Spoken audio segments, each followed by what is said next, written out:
انت شو جاي تعملي هون؟ ليش رجعتي؟ ما بكفي اللي عمله جوزك بأعز الناس عندي، وهلا انت جاي تاخدي اغلى الناس علي. ليش هيك عملتي بعمتي؟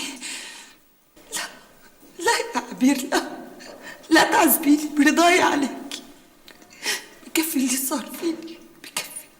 وانا ما بكفي اللي صار فيه. انت اخذتي جوزك واولادك وهربتي، ما سألتي عني، ما قلتي بأي شارع بتكون نايمة بعد ما مات جدك. ارحميني يا بنتي، لا تجرحيني، أنا ضحية مثلي،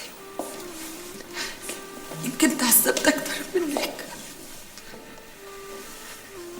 بالقليل يا بنتي انت لقيتي قلبي حبك وإيد حنونة ترعاكي. عبير، ليش رجعتي؟ ليش؟ راجعة مشان تحرميني منها؟ شو بدك مني لسه؟ ما بدي شيء، بدي بوسك، بدي ضمك لي، وبعد ما اموت ضمك ولو مرة بحياتي. ليش رجعتي؟ أنا كنت رح أنساكي.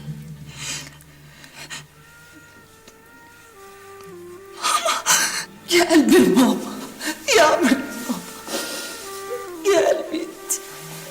شفتيها لبنتك ها؟ شفتيها شلون صايرة؟ حلوة بتجنن مو هيك؟ انت شو بدك؟ انت شو بدك تعملي؟ مثل ما بدك بعمل. ايمتى بدك تسافري؟ بس لحتى الاقي مين يروح معي ما بقدر اروح لحالي. ايمتى يعني؟ ما بعرف، بجوز بعد اسبوع. بدي اعرف ايمتى. ما بعرف.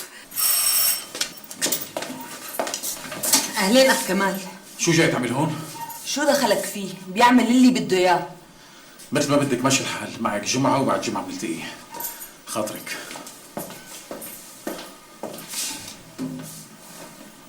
شو بده ها؟ بده ياني يجيب ولادي. ايه ممتاز، خليه يروح يساعدك بجيبة الاولاد. عم اقول لك بده اولادي رهينه. انت خليه يجيبهم لهون وبعدين لكل حادث حديث. هذا مجرم، ما حدا بيقدر يعمل معه شيء. بعرف مجرم، بس انا بقدر اعمل معه شيء. كمال انا بثق فيك، ما في مره وعدتني بشيء الا وعملته، بس هدول ولادي. وهي مسؤوليتي، وبكره بتشوفي شو رح ساوي. عن اذنك استعفى.